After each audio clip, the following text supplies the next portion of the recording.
Hi everyone, it's Heidi Smith here. I'm an independent Stampin' Up demonstrator based here in the United Kingdom, and today's project is another Ferrero Friday, and this is inspired by actually one of my own projects that I was doing. I was playing around and thought it'd be really cute to make a little double Ferrero holder. As you can see here, it holds just 2 Ferrero as a little thank you gift. That you could pop on someone's desk, but using the little ornate tag topper just to shape that top end and add a little bit more interest to your box. And you can see I've used some lovely new products. The fabulous Honeybee stamp set. This is in the 2020 Spring mini catalogue, and you'll see beautiful bee impressions, these lovely little accent sentiments as well as some flowers. And with these, the lovely thing is they do curve, but they give you both the left and the right curve, so you don't have to worry about trying to do mirror imaging or using a silicone sheet. Just stamp away. And the DSP I've used is one of the items you can get for free. Yes, during celebration with a £45 spend, this is one of the items that you can choose from. And you'll see here the paper is beautifully foiled on one side, and then on the reverse side you've got some really striking black and white patterns as well. So those are all the foiled front sides. If I flip those over, you can see the lovely floral and geometric patterns on the reverse. So that's the paper I'm going to use. And really simple, you know, it doesn't takes a few punches, but you could substitute for whatever you happen to have. I've used the ornate tag topper, but you could use the ordinary scallop tag topper punch if you wanted. So let's get started. I'm using ordinary Whisper White to start off with, and you need a piece of Whisper White that is 24.5. Yep, 24.5 by 10.5. So that is out of a sheet of A4 cardstock. You can get 2 of these. So as I've already cut it to 10.5 by 24.5. And we're going to start off with some scoring. So if we score the short edge at 3.5 on both sides, and I haven't actually scored that. Helps if you actually clip it down, doesn't it? I thought it didn't feel quite right. Right. What I've actually done is I've flipped the blade out. Right, that's better. 3.5 on both sides. There we go. Okay, and then on the long edge, you're going to start by scoring at 1 centimetre. So we're going to do that on the right-hand side. Then just flip it around, and the rest of the scoring is done on the left here. So you're going to score at 4.5, at 11.5, at 15, and at 22. But at 22, you're just going to go on the top and the bottom. And in fact, if you want, you can score, but actually we want to cut there. So I haven't quite cut all the way. Just you can finish that off with your scissors. So that's our scoring and cutting on our main piece of cardstock. Then we need to use a bit of basic black I've used here. So it doesn't use very much in the way of supplies. All I'm going to do is cut the basic black to 3.3 centimetres. And again, I'm doing that on the right hand side. So this is my 3.3 piece. And I'm going to cut a piece at 3.3 on the long edge. Gives us a little square, and a piece that is 6.8 centimetres, like so.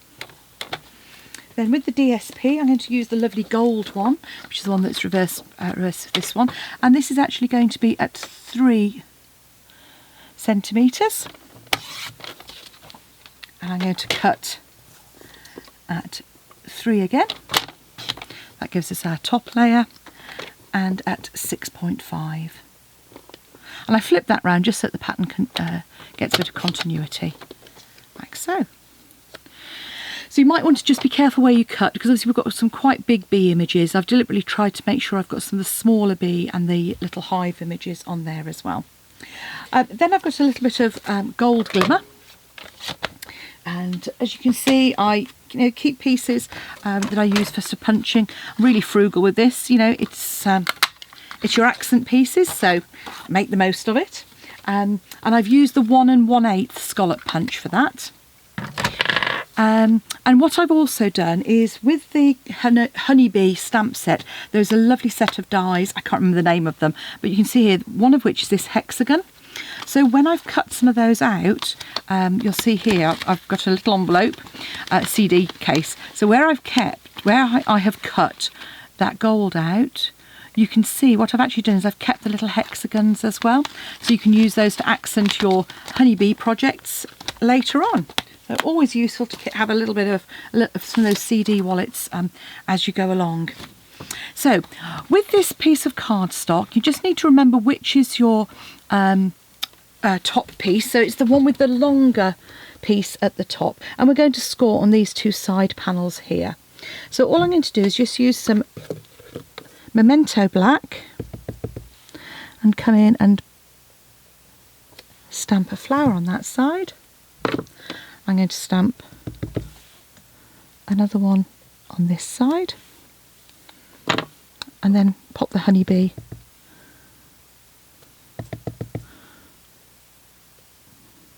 as well.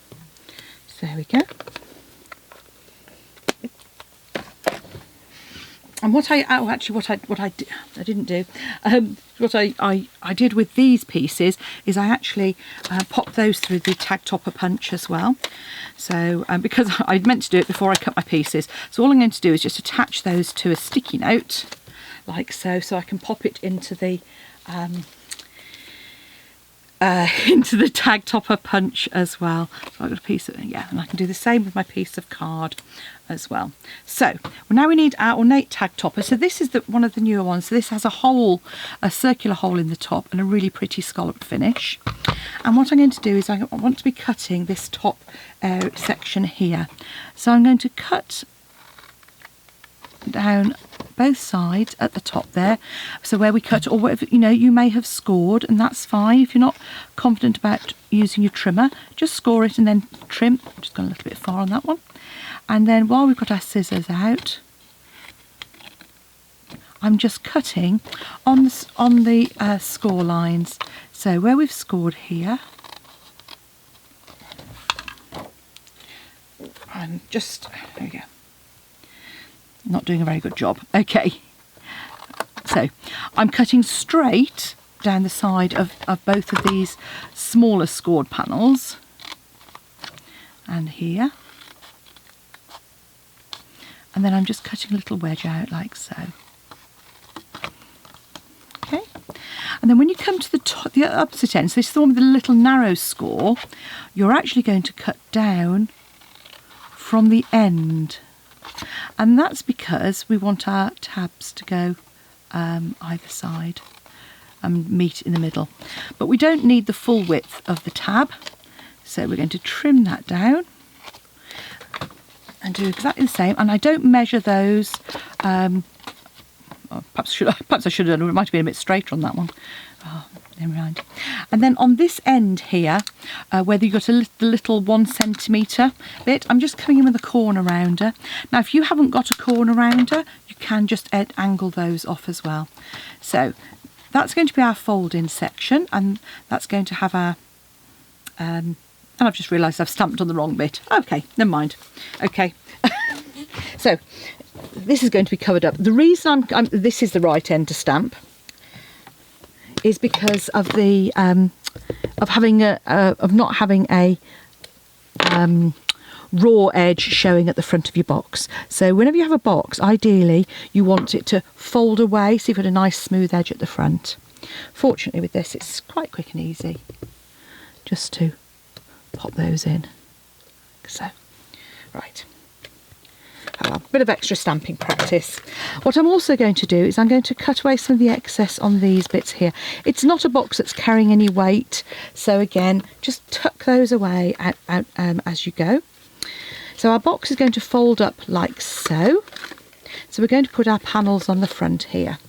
So what I suggest is that you always put your panels on while the box is still flat. Otherwise, you can do it once your box is made up. but it just means that it makes it a little bit more difficult to get a good sort of adhesion. And also when you've only got narrow borders, as I've got on this, I find it just easier to do when I've just got the score lines to work with. So I've just layered our little pieces of DSP up with our bits of our honeybee and our basic black. There we go, like so. And then flip it over onto the reverse side, and on this end you're going to put a piece of double-sided tape or some strong adhesive down both sides. So it's just on the outside edge. Now with these, obviously, you know, you could, if you were making a lot of them, you could do them in stages. That's what I often do if I'm doing a lot of bulk making. So I just put, you know, I'll do all the cutting, all the scoring, and do it in that way. When we're coming to do our bit of stamping, just taking a scrap of our Whisper White cardstock, which is our standard one here. I've used a little thank you, and again our Memento black, really good black, and pop that. It's a really juicy ink pad. Let's turn it over. There we go. It's still really juicy. I might have to leave that one or use that one a little bit more, I think. So, in fact, that's... and what I've done is I've made sure that I've put that thank you right at the very bottom of my hole punch. Okay. I'm not happy with that. That's still splodgy. Right. There we go. That's better. Juicy ink pad, a little bit less pressure. Right, happier now with that. So I'm making sure that that thank you is right at the bottom of our circle. That gives us a bit of space to add our little glimmer bees, our little glimmer shapes. And what I've done with these is I've just put two of them. Obviously I've got a little splodge, and on the one I've just put a bit of on the edge. I'm going to get glue everywhere. And this is where our take your pick is really useful. And with these, actually, I just touch it in there. So I'm popping one there, another one just there, and then this one, hopefully, if I pop a touch of glue just on the edge there,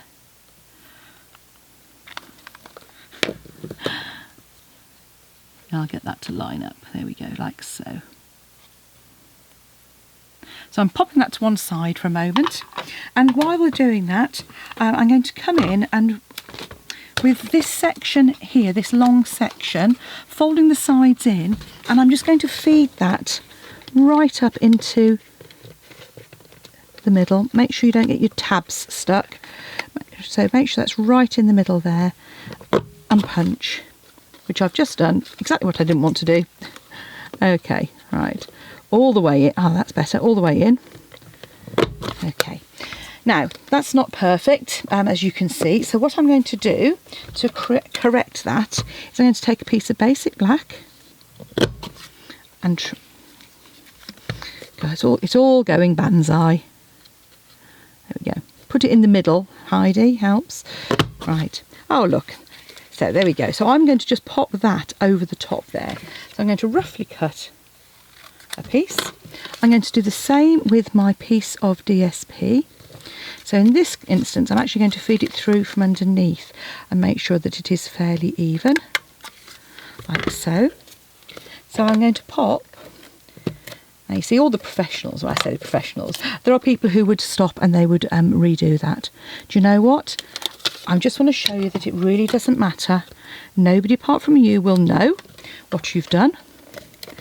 By the time it's finished, it will look fine. So all I'm going to do now is pop that over the top there. And look, you would never know. So all we've got left to do is just finish assembling our box. So we do that by folding up the sides here. So tuck our tab in, fold the sides, and just make sure that you're lining up nice and square against your far edge. Pop your finger inside and squeeze. Do the same on the other side. As I said, we've... oh, this is full of errors today. Never mind. All good fun. And then pop your Ferrero in here. And they just pop in, and there's a perfect little fit. And close it up. And then to finish it off, I've actually used a bit of retired ribbon for no other reason than I couldn't find my wider one. Quite simple. So I've just cut a length of gold ribbon and I've folded it in half, so it's probably just under 12 inches. And what I've done is feed the double end in from the front and pop it through, like so. Then I've just tied just a simple bow on the top. Bows never go well when you do them on video, believe you me. Hey, nothing ever seems to go well on my videos anyway, never mind. Okay. True crafting, real time, no editing. There we go. So all I've got to do is trim those lengths off for our little bow. These should be nicely stuck by now, so just a single dimensional or even a bit of glue on the back first would be a good idea, and add it to our gold layer. So there's our little scalloped circle. Then we can add our dimensional, and then just pop that wherever suitable so you can still see your bees, and just pop that there. And there we go. There you have a pretty bee-themed thank you gift to all 2 Ferreros. So our 2 Ferrero tag topper box. Thanks for watching. Come back and see more mayhem, more chaos, more mistakes soon. And if you'd like to purchase any of the products you've seen here today and get your free DSP, don't forget, pop along to my shop, heidismith.stampinup.net. Alternatively, pop along to my blog at flutterbyheidi.co.uk up here, and you'll see the links through to the products in my store. Thanks for watching. Come back again soon. Bye now.